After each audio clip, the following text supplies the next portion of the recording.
जिल्हा परिषद पंचायत समितीचा जाहीर प्रचार काल थांबलेला आहे. परंतु आता मागच्या नगरपालिकेपासून नवीनच पद्धती प्रचाराच्या काढलेल्या आहे. निवडणूक आयोगाने कोणत्या आयडियातून काढल्या माहिती नाही, परंतु छोट्या छोट्या बैठका घेता येईल, फिरता येईल अशा प्रकारचं नवीन निवडणूक आयोगाने टूम काढलेली आहे. खरं तर आधी 48 तास आधी मतपेटी बंद होण्याच्या 48 तास आधी प्रचार थांबावा अशा पद्धतीने नियम सगळ्याच निवडणुकीत राहत आलेला आहे. आता फक्त इलेक्शनच्या दिवशीच प्रचार करू नये एवढ्याच प्रकारे एवढ्याच त्याच्यावर येऊन पोहोचलेला आहे. आणि त्याच्यामध्ये सुद्धा आता महापालिकेला वेगवेगळ्या पद्धतीनं प्रचाराच्या विशेषतः सत्ताधारी पक्षाच्या लोकांनी पद्धती काढल्या. हा प्रचार थांबत असताना शिवसेनेनं या जिल्ह्यामध्ये उद्धव बाळासाहेब ठाकरे शिवसेना पक्षाच्या वतीनं 36 उमेदवार उभे केलेले आहेत. काँग्रेसचे 18, वंचितचे 5 उमेदवार आहेत. अशा पद्धतीनं एक आम्ही आघाडी या जिल्ह्यात केलेली आहे. काही ठिकाणी तुरळक ठिकाणी शरद पवार साहेबांची राष्ट्रवादी काँग्रेस सुद्धा सोबत आहे. आणि या दौऱ्यामध्ये शिवसेनेच्या वतीनं नियोजन केलेलं आहे. पूर्ण या प्रचारात बऱ्याच प्रमुख पदाधिकाऱ्यांना त्या तालुक्यातून आणि संभाजीनगरातून तालुक्याच्या जबाबदाऱ्या देण्यात आलेल्या आहेत. आणि आम्ही या सगळ्या सर्कलमध्ये पोहोचलेलो आहेत. माझ्यासोबत सुभाष पाटील साहेब आहेत, अन्य पदाधिकारी आहेत जिल्ह्यातले. या सगळ्या मंडळी या प्रचारात उतरलेल्या आहेत. अनेक प्रचाराची राळ शिवसेनेनं विशेषतः मूलभूत गरजा ज्या असतील, पाणी असेल, शिक्षण असेल, आरोग्य असेल, या विषयावर उठवलेली आहे. मी स्वतः जवळपास 49 सभा या जिल्हा परिषदेच्या प्रचाराच्या घेतलेल्या आहे. शिवसेनेचे उपनेते आमचे सुभाष पाटील साहेब यांनीही सगळ्या जिल्ह्यात फिरलेले आहेत. बाळासाहेब थोरात असतील, ज्ञानेश्वर डांगे असतील, हरिभाऊ हिवाळे, या सगळ्या मंडळींना सुद्धा वेगवेगळ्या तालुक्यात जबाबदाऱ्या होत्या आहेत. आणि आमचे त्या तालुक्याचे नेतृत्व असणारी मंडळी सुद्धा चांगल्या पद्धतीनं प्रचार करतात. पण पुन्हा एकदा सांगायला काही हरकत नाही, सत्ता संपत्तीचा मस्ती काल सकाळपासून जिल्ह्यात गावोगाव सुरू झालेली आहे, विशेषतः भारतीय जनता पार्टीच्या वतीनं. आणि त्याचे एक मस्ती गावोगाव काम केलं नाही म्हणून अशा पद्धतीनं पैशाचा वापर करावा लागतो. परंतु आता अशी स्थिती झाली का ती अंगवळणी पडण्यासारखं झालेलं आहे. आणि मला वाटतं ही निवडणुकीची पद्धती भारतीय जनता पार्टीनं पूर्णपणे भ्रष्टाचारी बनवलेली. पण एवढं जरी असलं तरी शिवसेनेला जनतेचा पाठिंबा मोठ्या प्रमाणावर आहे. दुपारी सभा घेतल्या, रात्री घेतल्या, सकाळी 7 वाजता घेतल्या, तरी या यशस्वी झालेल्या आहेत. आणि जनतेपर्यंत आम्ही या सगळ्या भूमिका मांडण्यात, शेतकरी विरोधी सरकार कसं शेतकरी विरोधी आहे, आताच्या घडीला कशा पद्धतीनं प्रशासनाचा राज्याचा कारभार चालू आहे, या सगळ्या विषयावर जनतेपर्यंत आम्ही आमची भूमिका मांडलेली आहे.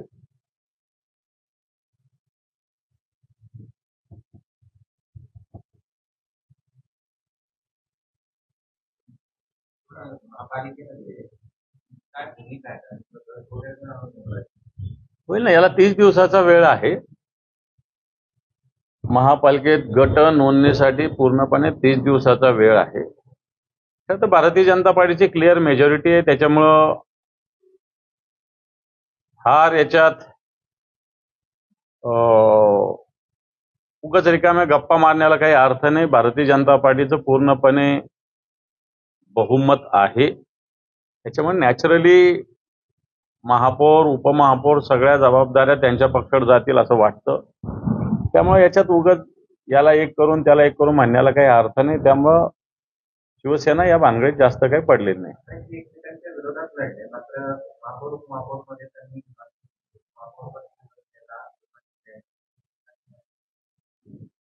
खरं तर या गोष्टी शेवटपर्यंत आत्ता काही सांगता येत नाही, तुम्ही जरी म्हणत असल्यात तरी. कारण हे काही एका शहराचं होणार नाही, सगळ्या महाराष्ट्राच्या सगळ्या अशा पद्धतीनं होईल. त्याच्यामुळं शेवटच्या दिवशीपर्यंत कोण महापौर होईल आणि कोण उपमहापौर होईल हे मला त्याच्यावर भाष्य करता येणार नाही. पण दोन्ही पक्ष भले ठीक आहे लढले असतील, परंतु राज्यामध्ये एकत्र आहे, केंद्रात एकत्र आहे. त्यामुळं तसं जर झालं तर नवल वाटायला काही हरकत, नवल वाटू देऊ नये असं मला वाटतं.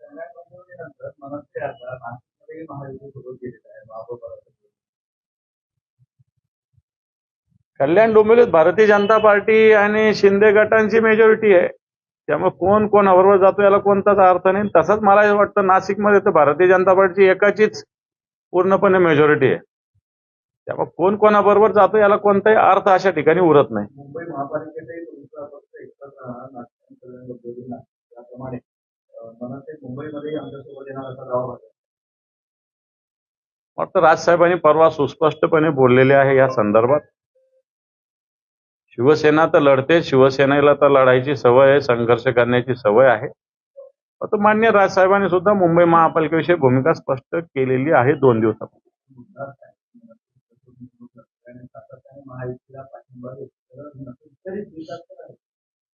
पण त्या ठिकाणची राजकीय स्थिती काय काय आहे आपल्याला माहिती नाही. कल्याण डोंबिवलीमध्ये काही भारतीय जनता पार्टीची एकट्याची मेजॉरिटी आलेली नव्हती आणि तिथं रवींद्र चव्हाण जे भारतीय जनता पार्टी प्रदेशाध्यक्ष आहे यांच्या विरोधात एकंदर मनसेमध्ये किंवा शिंदे गटामध्ये एक रोष आहे. त्यामुळे तिथल्या स्थानिक राजकारणापायी मला असं वाटतं मनसे त्यांच्या सोबत गेली असेल तर लगेच सगळीकडे अशा पद्धतीनं होईल असा अर्थ लावला जाऊ शकत नाही. रामदास कदम यांनी म्हटलंय की अजित पवार गेल्यानंतर सुनील तटकरे यांनी दलित राजकारण केलं. शरद पवार यांना सोडत देण्यासाठी सुनील तटकरे यांनी वैद्यनाथ शपथ घ्यायला लावली.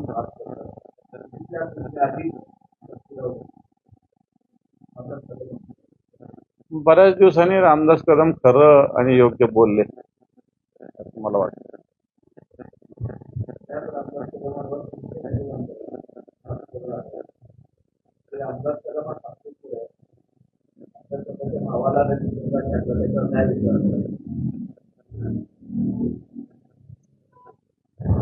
मला असं वाटतं आता भास्करराव जाधवांनी भूमिका मांडलेली आहे. शिवसेनेचे नेते आहेत ते. कुंभमेळ्यात रोजगार देणाऱ्या विद्यार्थ्यांना त्यावर विरोधकांचं वारी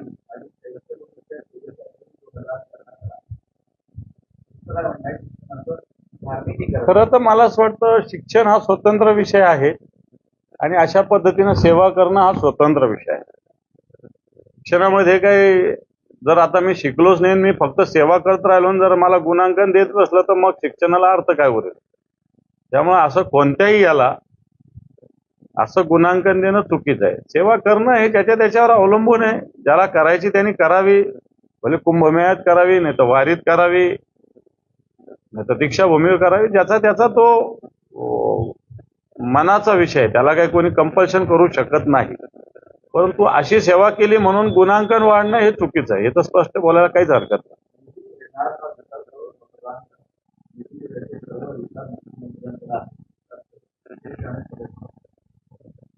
राज्याच्या डोक्यावर 9.5 लाख कोटीचं कर्ज आहे. कसला निधी उरलेला आहे? पगार होणार नाही 2 महिन्यांनी या राज्यातल्या लोकांची.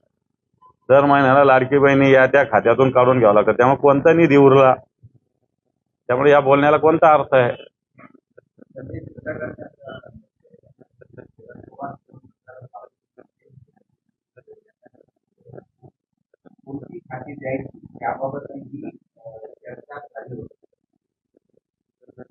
संजय शिरसाट एनडीएचे प्रमुख आहे का? त्यांना ही माहिती आहे. त्यांच्या पक्षात त्यांना विचारत नाही. महापौर त्यांच्या न ऐकणारा माणूस देऊन टाकला आणि ते काय एनडीएच्या गोष्टी करतात.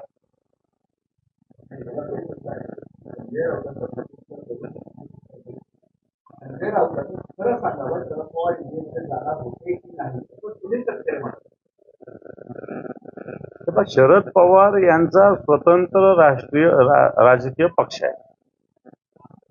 आमची त्यांची आता महाविकास आघाडी आहे. पण जसं आमच्या पक्षाला आमचा स्वतंत्र अधिकार आहे तसा तसा त्यांच्या पक्षाला स्वतंत्र अधिकार असेल. कोण कुठं जायचं आणि कोण कुठं राहायचं. सगळं उगाळत बसलं तर आणखी कोणाचं काढत बसलं तर बरंच काही निघेल. राज्यपालांना एक पत्र देण्यात आलं. त्यामुळे पुन्हा जायला लागणार.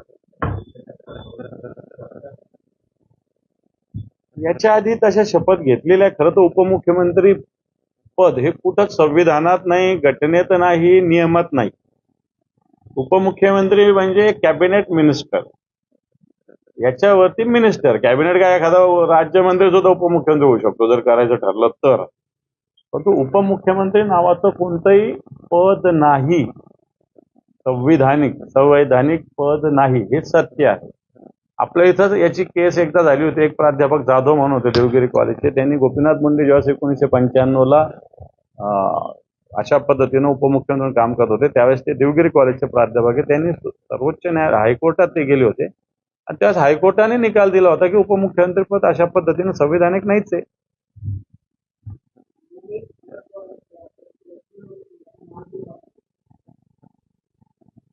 कोणी मला माहीतच नाही.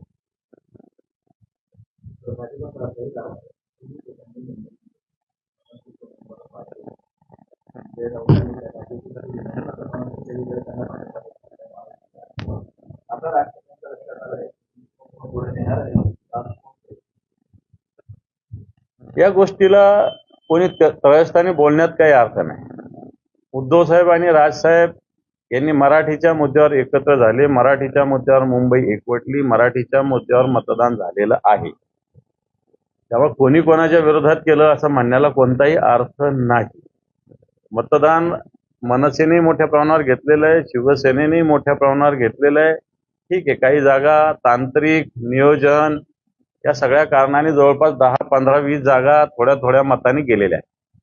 आता ह्या पराभवानंतर त्याला अनेक फाटे फुटत असतात.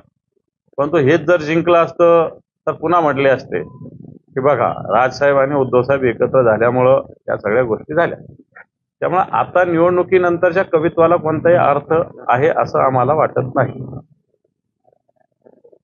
दुसरा मुद्दा एक आहे, संजय शिरसाट यांच्या व्हीट्सच्या संदर्भात कलेक्टरांच्या अध्यक्षतेखाली समिती नेमली होती. मी या संदर्भात माननीय मुख्यमंत्री आणि माननीय महसूल मंत्री यांना पत्र लिहिलं होतं. महसूल मंत्र्यांना तर मी भेटलो पण होतो आणि त्यांना विनंती केली होती की जर कलेक्टर हा पालकमंत्री असलेल्याची कशी चौकशी करणार, हा प्रश्न मी त्यावेळेस बावनकुळे साहेबांना बोललो होतो.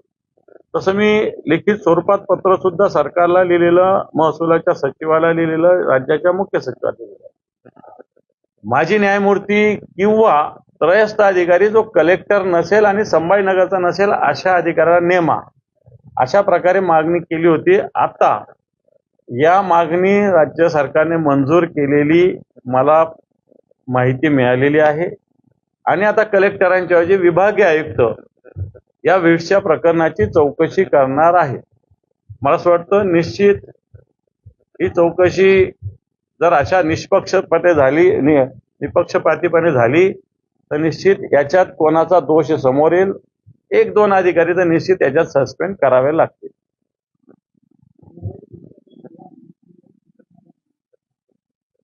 पक्ष ठरवलं ना कोणाला द्यायचं आणि काय नाही द्यायचं.